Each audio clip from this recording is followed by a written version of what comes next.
प्यारे बच्चों, आज हमारा मॉक टेस्ट नंबर 59 है। मॉक टेस्ट में हम 1000% अति संभावित यूपी पुलिस कांस्टेबल 2025 का जो एग्ज़ाम जून में प्रस्तावित है उसके लिए प्रैक्टिस करा रहे हैं।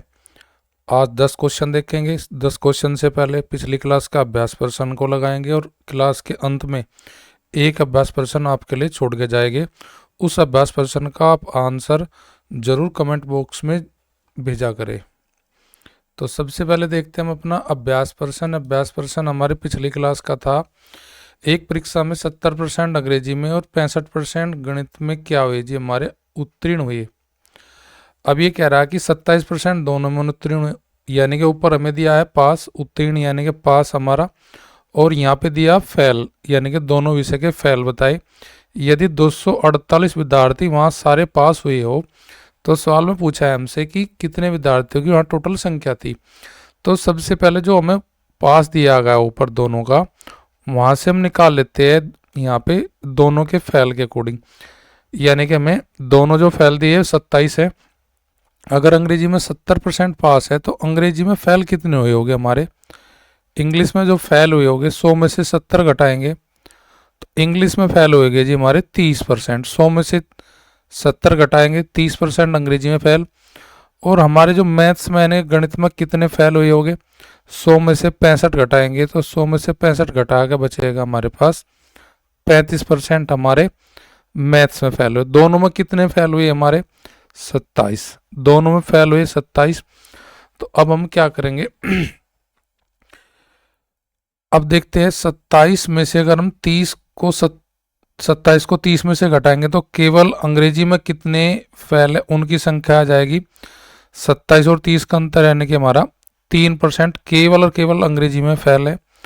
35 और 27 का अगर हम अंतर लेंगे तो केवल आ जाएगा मैथ्स में कितने फेल है, तो भी हमारे 8% है। तो 3% केवल अंग्रेजी में फेल है, केवल मैथ में 8% फेल है, दोनों में टोटल फेल है कितने जी 27। तो सभी फेलों की संख्या निकालने के लिए दोनों के फेल, अंग्रेजी के फेल और मैथ के फेल, अब इन तीनों का जोड़ 27, 3 और प्लस 8 अगर हम कर दें, इन तीनों को जोड़ ले तो तीनों का जोड़ हो जाएगा हमारे पास 38%। वहां पे टोटल फेल है जी, टोटल जो फेल है 27%, 38% है। अगर 100% में से 38 एक विषय में या दोनों विषय में कुल मिलाकर 38% फेल है तो पास टोटल वहां पे कितने हैं जी 62%। वहां टोटल क्या है हमारे जी पास है।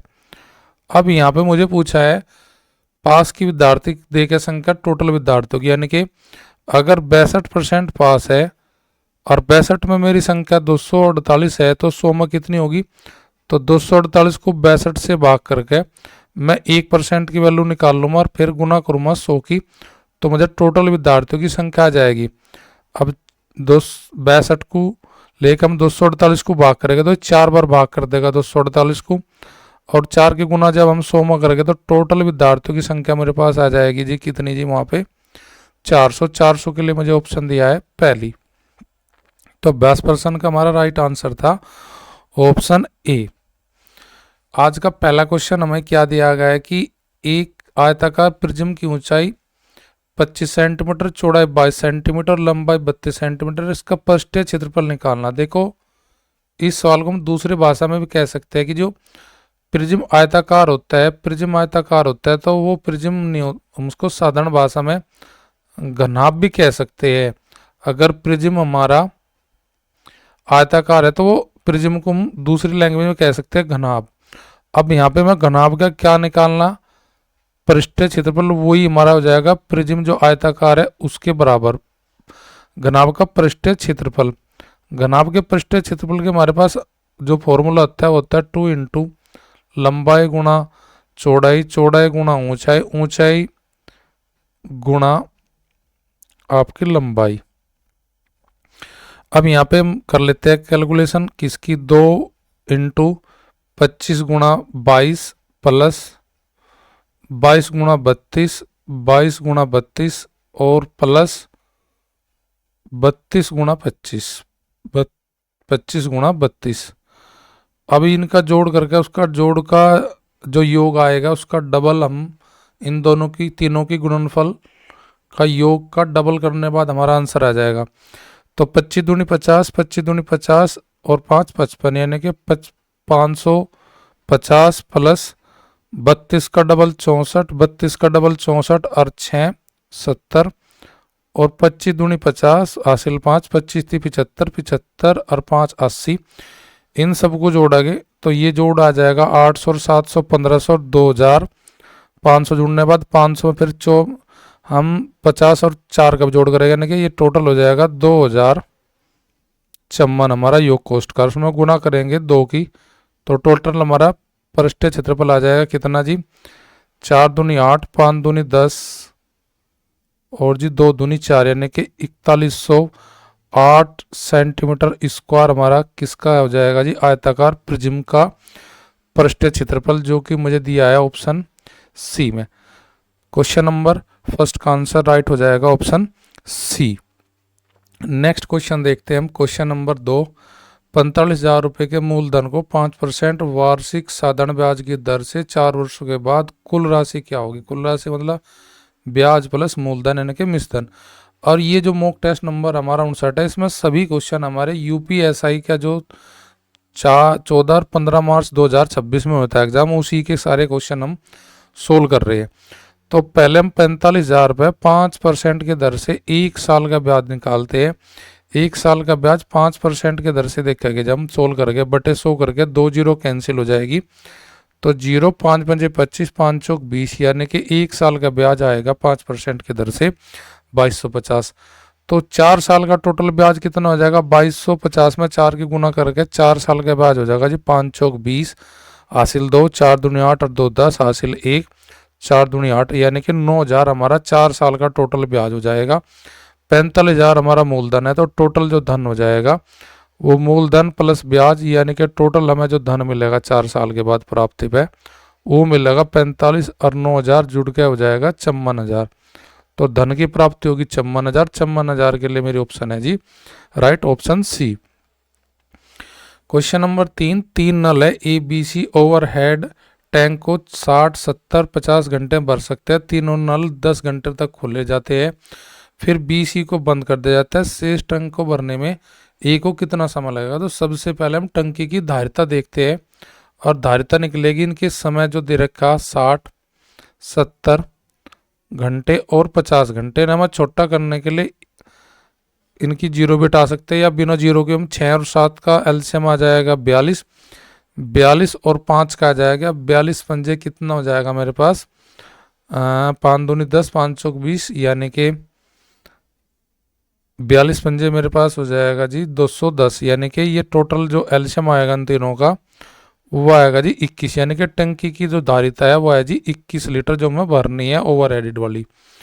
अब जो 60 घंटे भर रहा है वो प्रति घंटा कितना देगा जी, 60 से 21 को भाग करेंगे तो एक ही क्षमता आ जाएगी जी मेरे पास, ये आ जाएगी 35 लीटर प्रति घंटा देगा जी ए। उसके बाद जब 60 से भाग करेंगे 21, 0 से 0 कट गई 36 18 बच गया आपके पास 3 5 37। 70 से भाग करेंगे वो आ जाएगा मेरे पास 30 लीटर प्रति घंटा किसकी क्षमता जी बी की। और जी सी की आ जाएगी 50 से जब भाग करेंगे 0 से 0 कट की 5 चौक 20, यानी कि इसका आ जाएगा जी प्रति घंटा सी की क्षमता टंकी में देने की 42 लीटर की है। तीनों को साथ खोल दे जाते हैं, तीनों साथ खोलते हैं तो तीनों का जोड़ आ जाएगा 1 घंटे में पानी देने का 35 और 30 65 65 और 42 जब जोड़ेंगे हम वो हो जाएगा जी 107। अब 107 लीटर 1 घंटे में तीनों दे रहे तो 10 घंटे में कितना देगा जी, तो 10 की गुना कर देंगे इसमें हम 107 में, तो यानी कि 10 घंटे में टंकी भरेगी 1070 लीटर की, यानी कि तीनों के द्वारा 10 घंटे भरेगी 1070 लीटर पानी जा चुका इसमें। तो कितना भी लीटर पानी जाना बाकी है जो शेष जो भरवाना वो एक लिए कितना लीटर बचेगा, तो 2100 और 1070 का अंतर 0, 10 में से 7 घटाएंगे 3 और यहाँ पे बच जाएंगे 0, 0 में से 0 घटाएंगे 0, तो यानी कि मेरे पास ये आ जाएगा 1030। 1030 मेरा लीटर अभी बाकी है जो भरवाना किससे जी, शेष भरवाना ए से। ए की क्षमता मेरे पास कितनी है प्रति घंटा लीटर देने की 30 की 35 की। तो ये जो शेष अंकी अभी बची है कितनी 1030, उसको 1030 को भाग करेंगे हम 35 से, तो मेरा आंसर आ जाएगा कितना जी, देखो 35 तिया 105 है, तिया तो चल लेंगे ना, तो यानी कि दो ऑप्शन तो मेरी कट गई, बी और सी। तो 35 दूनी 70, 70 और 103 का जो अंतर आएगा वो आएगा 33, और 33 के पीछे रखेंगे हम 0, 330 हो जाएगा। अब यहाँ पे मैं अगर पंजे तो मेरी चलने की नहीं चलेगी, क्योंकि 35 पंजे हो जाएगा आपका 175, और मुझे करना भाग किस है 330 को। तो यहाँ पे 35 निम्मा 9 पंजे 45 का 5 का हासिल लग गए 4, 9 30 27 और 4 31, 315 यानी कि 29 पॉइंट समथिंग मेरा आंसर आ जाएगा। 29 पॉइंट समथिंग जो दिया है ऑप्शन मेरा किस में दिया है, ए में। आगे मुझे कोई सोल्व करने की आवश्यकता नहीं है इस सवाल को। तो नेक्स्ट क्वेश्चन पे चलते हैं। क्वेश्चन नंबर 4, दो आदमी है, ए और बी मिलकर 24 में करते हैं, बी सी मिलकर 48 में करते हैं, सी मिलकर 72 में करते हैं, तीनों मिलकर इस कार्य को कितने समय में करेंगे। तो देखिए ए प्लस बी का जो पेयर है उस कार्य को करता है जी कितने दिनों में जी 24 डेज में, और बी सी का जो पेयर है वो करता है इस कार्य को जी कितने डेज में 48 में, और सी और ए का जो पेयर है वो करता है इस कार्य को जी 72 डेज में। तो सबसे पहले मुझे तीनों का मिलकर काम बताना कितने में करेंगे। तो इनके दिनों का मैं एलसीएम ले लेता हूँ। एलसीएम से मुझे पता लग जाएगा टोटल काम कितना करना। 24 48 का एलसीएम 48 आ जाएगा, 48 और 72 का जो एलसीएम आएगा वो आएगा जी 144, यानी कि वो टोटल काम है 144 यूनिट। 144 यूनिट को अगर दोनों पेयर करते ए और बी वाला, वो कर देगा 24 दिनों में। तो पर डे काम कर रहे हैं 24 छिक्का 144, 6 यूनिट काम ए बी का है। और जो 48 दिनों में करते हैं वे पर डे करेंगे हम 48 थी 144, और जो 72 घंटे में कर रहे हैं पर डे करेंगे जी 2 यूनिट काम।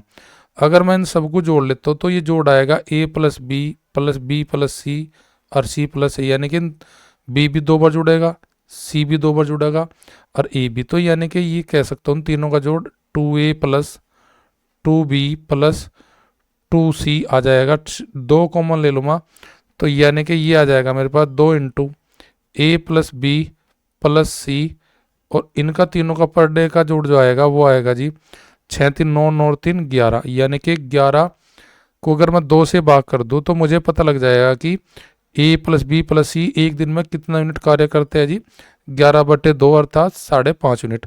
मुझे टोटल काम कराना उनसे कितना जी 144। तो 144 को अगर मैं 11/2 से भाग कर दूँ तो मेरे पास टोटल इन दिनों का आ जाएगा कितने दिनों में दोनों कार्य कर सकते हैं तीनों मिलकर, सॉरी। तो इस प्रकार टोटल कार्य होगा 288 को अगर मैं 11 से भाग करूँ, 11 दूनी 22 बच गए 6 हो गए 68, 11 छिक्का 66। तो ये टोटल तीनों के द्वारा कार्य होगा संपूर्ण 26 सही 2/11। 26 सही 2/11 मेरा दिया है किस ऑप्शन में जी, ऑप्शन डी में। तो राइट आंसर हो जाएगा क्वेश्चन नंबर 4 के लिए मेरा ऑप्शन डी।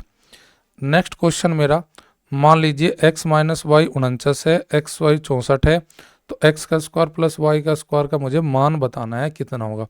तो देखिए फॉर्मूला आपको बताता है x माइनस वाई का अगर होल स्क्वायर अगर आप खोलते हैं तो यहाँ से आपको मिलता है क्या x square plus y square और माइनस 2xy। तो यहाँ पे मुझे वैल्यू दी गई x माइनस वाई की दी है और xy की दी है। तो x माइनस वाई तो मेरे पास है 49 जी, 49 का स्क्वायर करूँगा, और यहाँ पे x प्लस वाई और x का स्क्वायर प्लस वाई का स्क्वायर की वैल्यू मुझे निकालनी है। तो ये मुझे xy दिया है कितना जी 64। तो 64 मैं यहाँ रख लूँगा, 64 की गुणा करूँगा 2 की, जो कि माइनस की वैल्यू होगी। 64 का डबल 128 यानी कि माइनस का 128, और यहाँ पे मुझे निकालना है इसकी वैल्यू, तो मुझे निकालनी है। तो पहले 49 का स्क्वायर करूँगा, 49 का स्क्वायर हो जाएगा जी 2401। 2401 में इधर ये प्लस होगा आएगा, यानी कि 128 प्लस होगा। तो 128 को मैं जोड़ देता हूँ तो कितना जोड़ आएगा मेरा 8 1 9 2 और जी 4 2 5, और ये हो जाएगा मेरे पास 2 2529 जो मान आएगा वो आएगा जी किसका जी x square plus y square का, जो मुझे पूछा गया था। तो 2529 मेरा ऑप्शन में है जी ऑप्शन डी में। क्वेश्चन नंबर 6, 4 अंकों की वह सबसे बड़ी संख्या कौन सी है जो 18 30 और 45 से पूर्णतः भाग होती है। तो देखिए उसमें सवाल करने का बेसिक तरीका तो क्या है कि आप 4 अंकों की बड़ी से बड़ी संख्या ये लो, 4 × 9 लिखो और इन तीनों का एलसीएम लो, उसके बाद इसे भाग करो, जो शेष फल आएगा उसमें से घटाओ। पर लेकिन इस प्रक्रिया को हम इतना बड़ा नहीं करेंगे, छोटे से तरीके से हम सवाल को सोल्व कर लेंगे। देखो 18 से भाग करने पर देखते हैं हम, 18 का भाग करने का मतलब हो जाएगा, देखो यहाँ पे 18 × 5 = 90, बच गए 9, फिर 99, 18 × 5 = 90, बच गए फिर 9 और 92 को 18 भाग नहीं करेगा, तो पहले ऑप्शन मेरी राइट नहीं हो गई। 18 × 5 = 90, बच गए 9, 18 × 5 = 90, 18 डिवाइड कर देगा, 30 भी डिवाइड कर देगा इसको, 0 3 3 या 9, 45 दूनी 90, 45 दूनी 90। अब देखते हैं इससे अलग यू भाग हो रहा है, तो आगे भी कोई संख्या भाग हो रही है, 18 × 5 = 90, बच गए 9, 18 × 5 = 90, 18 × 5 = 90, ये भी भाग हो रही है 18 से। अब ये 30 से भाग हो रही, 45 दूनी 90, बच गए 9, 45 दूनी 90, ये भी डिवाइड हो रही जी। अब अगली भी चेक कर लेते हैं, 18 × 5 = 90, बच गए 9, 18 × 5 = 90, बच गए आपके पास 98, तो ये भाग नहीं होगी। अब ये दो ऑप्शन मेरी भाग हो रही, बी और सी, और बी सी में सबसे बड़ी जो संख्या नजर आ रही उसका ही मान मालूम है, तो सबसे बड़ी संख्या मुझे ऑप्शन किस में नजर आ रही जी, सी में। तो मेरा राइट आंसर हो जाएगा इस क्वेश्चन के लिए ऑप्शन सी, जो सबसे बड़ी संख्या है वो कटेगी किससे जी, आपकी 18, 30 और 45 में 4 अंकों में बड़ी से बड़ी 99, 90।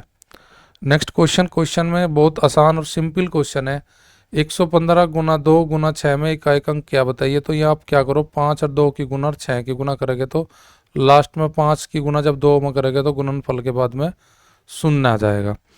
क्वेश्चन नंबर 8, दो उम्मीदवार पी और क्यू के बीच में चुनाव होता है, पी को मिलता है 35% वोट और क्यू को मिलता है जी 55%। टोटल वोट दिया है कितना जी 2500। तो उन्होंने पूछा कि क्यू को पी से कितना % अधिक वोट मिले, तो 35 और 55 का जो अंतर आएगा वो अधिक आएगा, कितने % जी 20।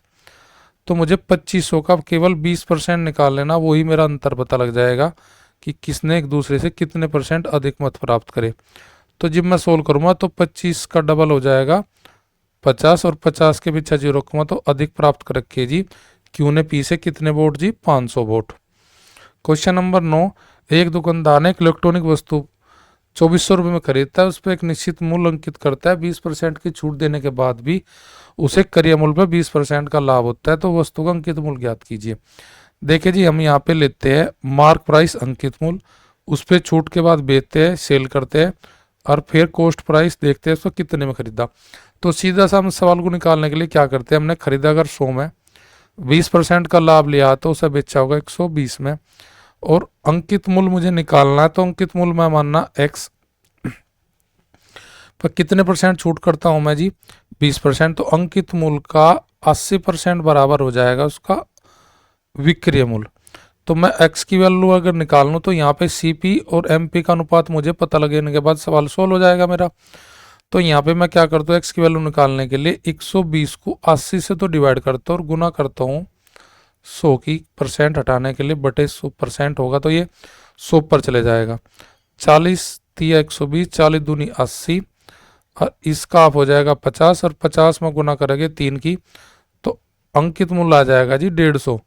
अगर जब अंकित मूल्य 150 है उस टाइम पर मेरा क्रय है जी 100, तो 150 और 100 में अनुपात हो जाएगा 3:2 का, 3:2 का अनुपात हो जाएगा। यहाँ पे क्रय दिया है 2400 और 2400 का वैल्यू है यहाँ पे अनुपात के हिसाब से 2, तो 2400 का जो मान है अनुपात 2 के अकॉर्डिंग है, तो 2 से भाग करेंगे 2400 को, तो मेरे पास 1 यूनिट का मान आ जाएगा, 1 यूनिट का मान आ जाएगा जी 1200, और 1200 गुना अगर मैं इधर कर दूं तो मुझे अंकित मूल्य का मान पता लग जाएगा 1200 गुना 3, तो यानी कि कहने का मीन्स होगा कि उस वस्तु का अंकित मूल्य करना होगा उसको 3600, और 3600 मेरे लिए आंसर दिया है ऑप्शन डी में।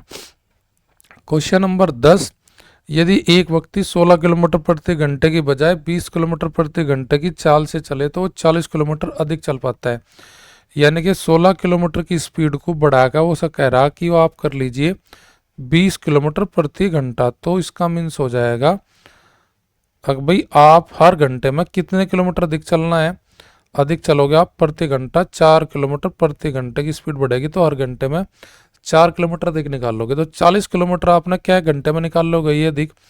जो 40 किलोमीटर आपने ज़्यादा चले वे किसके हिसाब से किसने निकाल लोगे, इन चार की स्पीड बढ़ने के कारण, यानी कि अगर मैं 40 किलोमीटर जो अधिक तय करके 4 किलोमीटर प्रति घंटा की स्पीड बढ़ाने के कारण, तो एक 40 किलोमीटर जब 1 घंटे में 4 किलोमीटर अधिक निकले, तो ये 40 किलोमीटर कितने घंटे में निकले होंगे जी?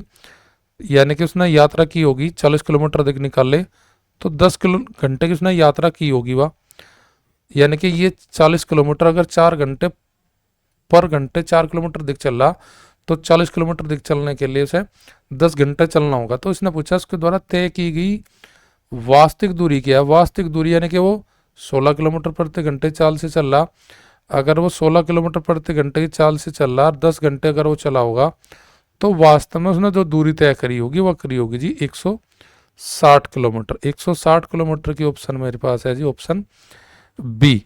और आज का अभ्यास प्रश्न आपकी नेक्स्ट स्लाइड पर। क्वेश्चन क्या दिया है हमारे पास, 3 प्रकार के सिक्के, 1 रुपया, 50 पैसे और 25 पैसे के 378 सिक्के हैं, जिनके मूल्य का अनुपात है 13, 11 और 7। तो यहाँ पे मुझे निकालना है कि 50 पैसों की सिक्कों की संख्या क्या होगी। आपके पास 4 ऑप्शन है, आपके अकॉर्डिंग इसका आंसर क्या होना चाहिए, उस आंसर को आप क्या कर सकते हो जी, वीडियो के कमेंट बॉक्स में भेज सकते हो। तो आज का हमारा मॉक टेस्ट नंबर 59 यहीं पे समाप्त होता है।